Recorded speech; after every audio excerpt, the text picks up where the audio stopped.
these are extraordinary horsepower. So on one hand, in constructively, we have manpower, we are able to control uh, the energy and the resources. On the other hand, we also destructively have nuclear power. So we hope that people can realize that peace is the only answer, and Yeah. there is nobody like us in the entire known human universe so far.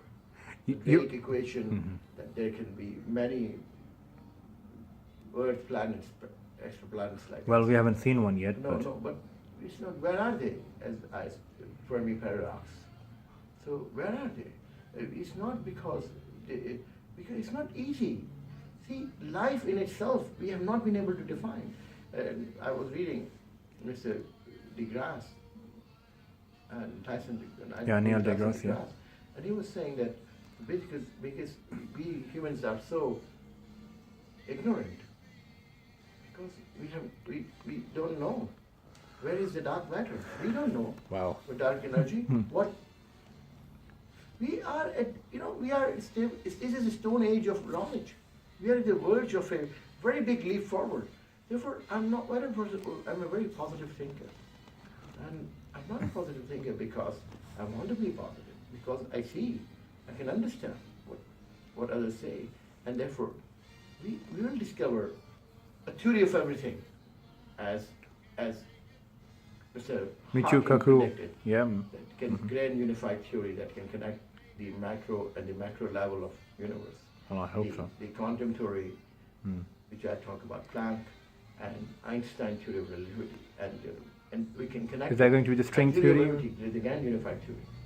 It's one Okay. of the most important things. So we are at the verge of a great leap forward. These people are pawns on the chessboard of history. All these political leaderships, they are pygmies. The pygmies in America, pygmies in Russia, pygmies in Middle East. They will be just like this. They will return. They are pawns. They are not the choice makers.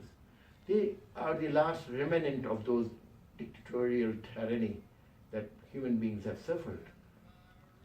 Caligula, for example, they are the last epoch of Caligulas of the world, Roman emperors who were True.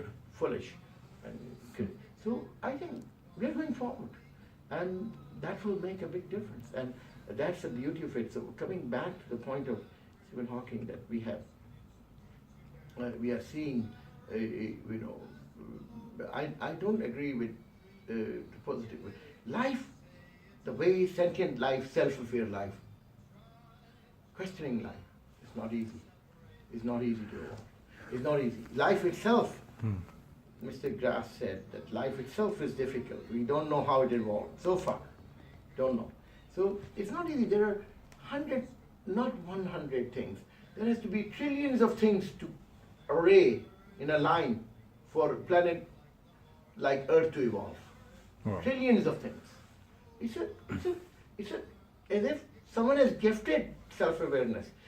So that's what I call, when you always ask me, and I remember that last year you asked me, what is stardust becoming sentient?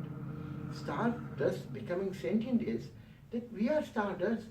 Everything in our body, the carbon-based civilization that we are humans, we are. Yes, we are. We are, carbon is from the throes of the dead stars. When the nova Wow. stars explode, carbon was formed. In the origin was only hydrogen and helium. And then later on in the universe, as that stars and as nova stars blew, and that's how we are formed. Carbon was formed, and that's the point, that we are carbon-based heavy elements and heavy metal. That's much more later process, and therefore, for us to be what we are today, that stardust has started thinking. How it started thinking? Yeah. The most important element is not only the heart, it beats, but our brain, our neural connectivity.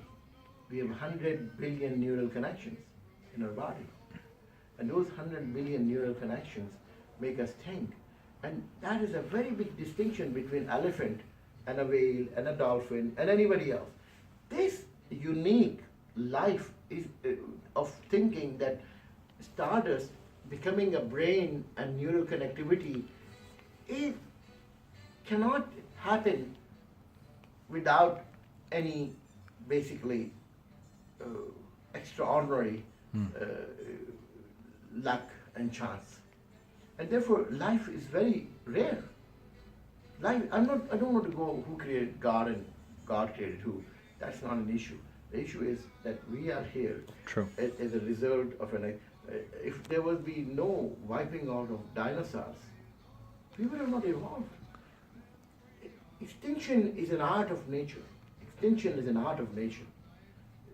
We evolved because bipedal human beings evolved because we had opposing thumb. Try working without a thumb one day. Try if our larynx was few millimeters higher, we would grunt, we would not talk. Wow. That's the difference between us and chimps. They grunt, they exhale, we talk. They are not able to pronounce vowels, chimps. Why? These are the kind of things that you should work on. And that's the beauty that we have learned, that over a period of time we had a very extraordinary self-aware life existing. There's nothing like us. Therefore, human life is very important. And then we have these prophets of enlightenment I always highlight to you. And all these together will become an extraordinary story.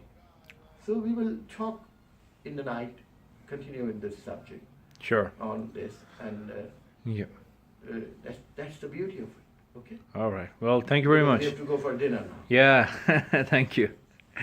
And everybody, see you again.